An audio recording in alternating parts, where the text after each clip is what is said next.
É um orgulho poder caminhar aqui no Mirante 45. Chalé que hoje é considerado o mais alto do Brasil. Entretanto, será que eu construí este chalé para tentar se aproximar mais de Deus? Eu posso estar aqui mais alto fisicamente, mas será que eu estou alto moralmente para que Deus e Jesus possam me escutar? Cada passo que eu percorro nesta rampa é como um degrau que tive e tenho que evoluir para tanto para ouvir quanto para falar com Jesus. É que, nos meus quase 55 anos, eu tenho aprendido que, sim, Jesus sempre irá nos ouvir, sejamos bons ou maus. O problema é que se eu não evoluir e não aprender a escutar a voz dele, eu sempre irei entender de forma errada as dicas de Jesus, pois ainda assim terá a minha visão de homem, e com isso, eu vou ouvir o que eu quero, mas não o que eu realmente preciso ouvir para minha evolução. É por isso que, na minha humilde opinião, eu tenho aprendido que a vida não é caminhar ou viver sozinho, mas é a obrigação de que cada um deve caminhar por si mesmo ou si mesma. Subidas, curvas, atalhos, descidas, mas ninguém irá caminhar por mim. Deus e Jesus irão nos intuir nas melhores direções, mas será que eu estarei pronto para escutá-los? Ao caminhar aqui, eu presto atenção em cada uma dessa grama e dessas árvores. Cada uma teve que se autodesenvolver, buscar a sua água e sobrevivência. Cada uma teve que ajudar a árvore vizinha para juntas se formarem um bonito jardim ou uma floresta. Mas a verdade continua valendo. Cada um, inclusive uma simples árvore ou grama, tem que percorrer o seu próprio caminho de evolução. O que teria acontecido comigo se eu tivesse decidido em não caminhar? Ficado parado? Não estudado? Achar que meu pai ou mãe poderiam sempre me adularem em tudo? Ou decidido ficar sempre no mesmo lugar onde nasci, e achando que aquelas pessoas mais queridas também não evoluiriam? Eu pararia no tempo, mas será que elas parariam no tempo por mim? Logo, o mais arriscado da vida talvez não seja se arriscar a viver, mas arriscar em ficar parado. É que ao se movimentar, todo dia, será sempre uma surpresa. E não importa se a vida é estar numa pobreza ou riqueza.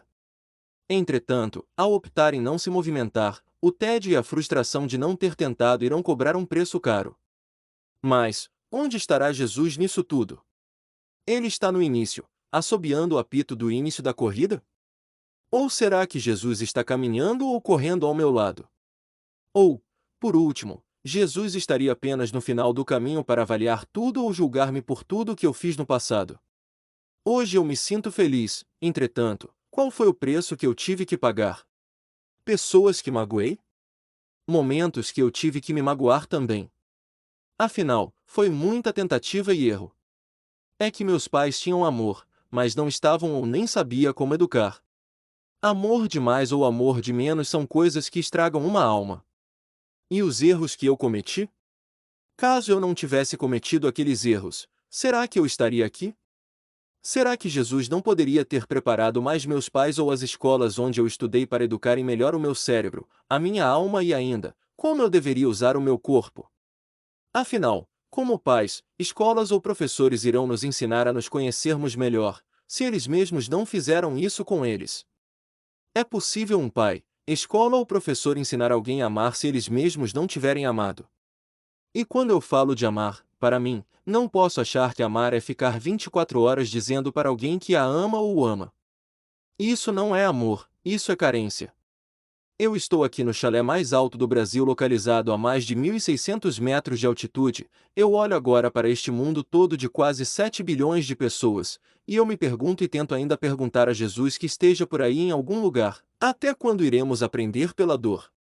Seria pedir muito que o Senhor voltasse ou fosse mais claro de como poderíamos educar nossos corações, mentes e sentimentos?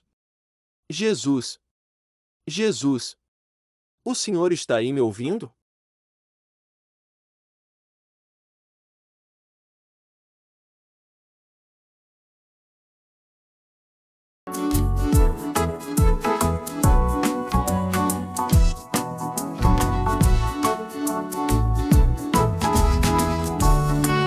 Naquele instante em que o Everton perguntou a Jesus onde ele estaria, Jesus nunca deixaria alguém sem resposta.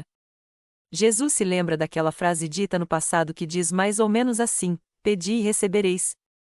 O problema é que o Everton é muito pidão e não para de pedir. Lógico que o Everton faz a parte dele.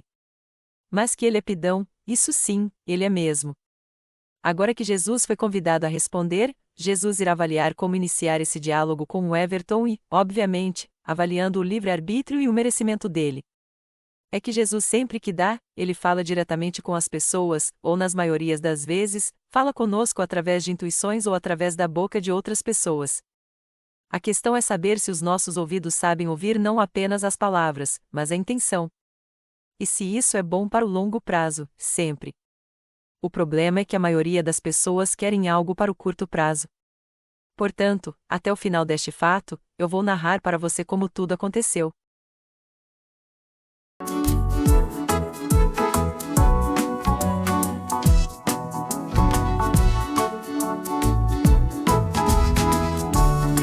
Bom dia. Abro a janela aqui no meu chalé Mirante 45 e as nuvens servem de piscina ou de algodão doce. Consegui dormir tranquilo, mesmo ainda não entendendo algo que aconteceu ontem. É que ontem, ao perguntar onde estaria Jesus, algumas pequenas estrelas piscaram a poucos metros de mim. Será que Jesus me escutou?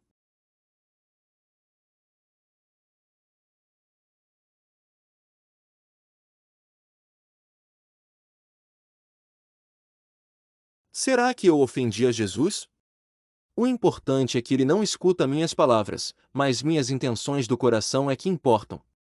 Eu vou lá novamente no bangalô para olhar o mundo aqui de cima e ver se as pequenas estrelas estariam lá novamente.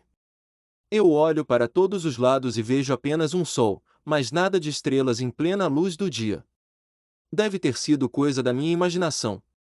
O bom é que se eu falar para meus amigos que isso aconteceu comigo, e como a maioria já me acha maluco, isso não fará diferença.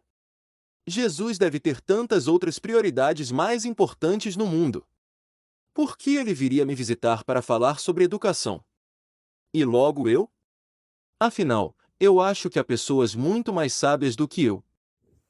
Vocês viram como funciona a cabeça do Everton, e o quanto que ele questiona tudo? Nós temos que ter que rezar para Jesus ter tanta paciência com ele, não é? Nesse topo de montanha onde pode-se ouvir apenas os sons do vento e de alguns pássaros, o Everton decide se sentar e acalmar o seu pensamento. Ele fixa seu olhar ao longe vendo as nuvens cobrindo as 8 cidades da região da Serra da Mantiqueira. Entretanto, algo que ele não esperava apareceu a poucos metros dele.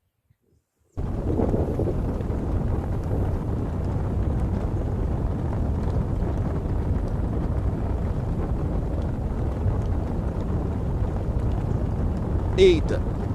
O que é isso? É uma bola de fogo. É um cometa pegando fogo. Meu Deus! Meu Jesus!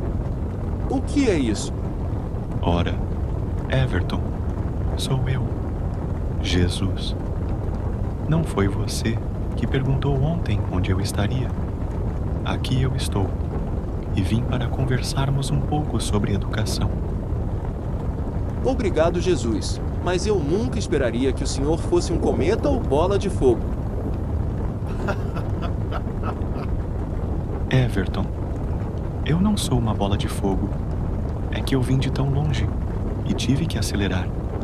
E você já deve saber que eu posso me apresentar como eu desejar. Mas vamos ao que realmente interessa. Vamos falar sobre educação.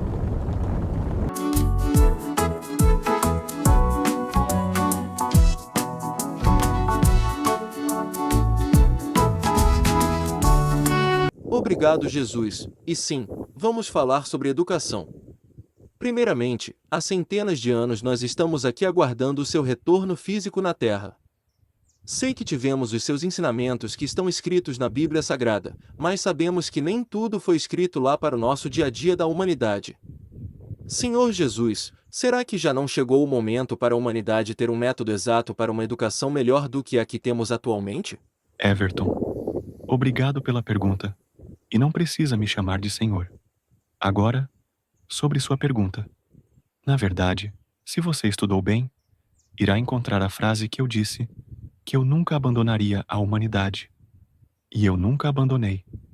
Nunca. O problema é que muitos de vocês acham que são capazes de resolver tudo sozinho e não pedem ajuda. E você sabe muito bem que eu tenho que respeitar o livre-arbítrio de vocês. E sim, agora sim, a humanidade chegou no momento exato para receber uma nova educação. Eu fui um dos professores que Deus, nosso Pai, mandou para ajudar na educação da humanidade aqui no planeta Terra. E você já sabe muito bem o que fizeram comigo, não é? E depois de mim, nós mandamos muitos outros amigos para revolucionarem a educação no mundo, não importando em qual país ou religião. Contudo, a maioria da humanidade não entendeu, ou não quis entender, pois muitos querem mudança, mas não querem mudar. E, não bastava o que fizeram comigo na Terra, vocês até enviaram para a fogueira alguns desses, que nós mandamos para revolucionar a educação. Everton, o grande problema da educação nesses séculos que se passaram é que muitos líderes focaram em educar o corpo humano. Foi uma pedagogia para o corpo. E nós deixamos vocês tentarem livremente fazer isso. E ao se avaliar a situação moral da humanidade, nós podemos concluir que não se conseguiu paz ou sabedoria geral. Cabe agora à humanidade compreender que Deus e eu queremos uma outra educação. Nós queremos uma educação do espírito, ou seja, uma pedagogia espírita. Jesus, em primeiro lugar, eu te peço desculpa pelo que nós todos fizemos para o Senhor. Perdão. Eu fico muito feliz então que o mundo agora irá começar a melhorar através da educação. E sobre essa pedagogia espírita que o Senhor mencionou. Como acontecerá isso? Será algo que surgirá de fora para dentro ou de dentro do corpo para fora? Everton, na maioria das vezes faz parte errar para aprender. O problema é quando não queremos assumir a responsabilidade pelo erro cometido e nem fazer nenhuma reparação. Há várias diferenças da pedagogia espírita da pedagogia tradicional. Uma das principais diferenças e vantagem da pedagogia espírita, que eu posso citar, é que ela respeita o tempo de amadurecimento de cada um dos espíritos e alma que cada um dos seres humanos possui. Imagine um professor tentar ensinar a uma pessoa sobre equação de segundo grau, se essa mesma pessoa nem entendeu a equação de primeiro grau. Isso não dará certo, e a pessoa ficará perdida e nunca aplicará o conhecimento. Através da pedagogia espírita, cada indivíduo deve mergulhar e estudar a si mesmo e o íntimo do seu ser. É que dentro de cada pessoa tem as próprias perguntas e as próprias respostas de que seu espírito precisa para sua evolução. Jesus, mas que legal! Por onde e quando começará a Terra a receber esse método da pedagogia espírita para ser aplicados pelas famílias, escolas e universidades? Na verdade, Everton, a pedagogia espírita já tem sido ensinada em alguns lugares pelo mundo, mesmo que ainda não tenha recebido esse nome. Como eu já havia citado para você, muitos dos pedagogos ou educadores que Deus e eu mandamos para a humanidade e que não foram compreendidos ou foram até mortos por vocês, mesmo depois de mortos, eles continuam trabalhando e intuindo educadores pelo mundo inteiro a continuar o trabalho que eles não conseguiram terminar na Terra. Lembra-se da frase: eu e Deus não paramos de trabalhar, nem os pedagogos espíritas param de trabalhar também no céu. Jesus, esta é a notícia mais importante deste milênio para a humanidade. Obrigado por não ter desistido de nós. Obrigado. O senhor sabe as pesquisas educacionais que fiz nos últimos 30 anos para tentar melhorar a educação emocional e espiritual no mundo. Eu pesquisei muito, mas eu ainda não me sinto seguro de ser a pessoa certa ou estar pronta para falar sobre educação. Eu sei que o senhor tem problemas mais sérios a resolver pelo universo, mas o senhor teria alguma ideia de como poderia me ajudar nesse trabalho? Este foi o pedido que o Everton tinha a fazer a Jesus. Era essa dúvida que se passava no coração dele por quase 30 anos. A preocupação do Everton não era sobre o conteúdo. É que ele não queria encher crianças e adultos de conteúdos, mas o Everton não sabia a forma de ensinar, e como atingir o coração e mentes das pessoas, e sem nenhum sinal de violência ou de prepotência. Após alguns segundos, Jesus resolve responder ao pedido do Everton. Amado Everton, mesmo você não se sentindo pronto para ajudar na educação, o mais importante é que a intenção do seu coração seja boa. Deus e eu, na maioria das vezes, não escolhemos os preparados, mas preparamos os escolhidos. Nessa sua caminhada para a educação, eu pensei na seguinte solução, que eu espero que você goste. Lembra-se que falei que a nova pedagogia é voltada para o espírito? Isso significa que não podemos repetir e focar na educação apenas do corpo. Para isso, nós teremos que estudar e praticar em 3 dimensões: envolver a mente do ser humano a partir de uma nova psiquiatria e psicologia, envolver os bandeirantes que abriram há anos o caminho de uma nova espiritualidade pelo mundo. E por último, temos que envolver também os bandeirantes e outros importantes nomes da pedagogia mundial. E ainda, você se lembra que eu te falei que muitos desses importantes irmãos tentaram fazer suas mudanças durante a história, mas não tiveram tempo ou foram impedidos pela humanidade? Mas que a morte deles não acaba a missão deles. Por isso que eu vou convidar alguns deles para te acompanharem e intuírem na sua missão de renovar a educação dentro de suas possibilidades. Afinal, você não é o único que está fazendo isso no mundo.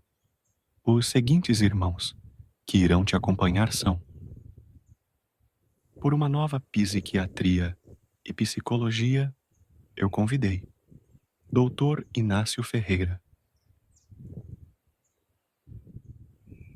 Dr. Odilon Fernandes,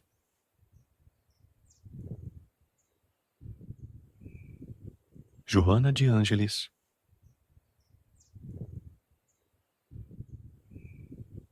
e Dr. José Lacerda de Azevedo. Por uma nova espiritualidade, eu convidei Emmanuel, Dr. Bezerra de Menezes, Agostinho, Allan Kardec. Por uma nova pedagogia, eu convidei Sócrates, Comênios, Rousseau, John Huss, Lutero, Abraham Maslow, Johann Heinrich Pestalozzi, Maria Montessori, Janusz Korczak, Alexander Neal, Maria Nilde Marcellani, Léo Buscaglia, Herculano Pires, Anália Franco e, por último, Eurípides Barçanufo. Meu Jesus, que presente! E que mentores maravilhosos o Senhor convidou para me ajudar nessa trilha da educação. Eu não sou digno, mas eu confio na fé que o Senhor tem em mim. Deus te pague. Como é que eu terei acesso ao conhecimento desses amigos mentores que o Senhor falou o nome de cada um deles? Amado Everton, na verdade, todos esses irmãos já estavam acompanhando a nossa conversa e agora eles estão aqui conosco e irão te intuir em pensamento. Lembre-se, faça a sua parte e Deus e nós faremos a nossa parte. Sempre que precisar de auxílio, basta orar e pensar em nós, e nós daremos um jeito de te responder. Acho que foi muito produtiva a nossa conversa. Agora, irei atender a outros pedidos de oração. Mas sempre eu estarei torcendo para você não desanimar. Assista o próximo episódio na playlist. Você está gostando do conteúdo da Escola Sem Livros? Estamos produzindo tudo isso sem patrocínio e sem doações. Ajude-nos com sua doação, inscreva-se em nosso canal e ative as notificações. Veja como participar na descrição deste vídeo.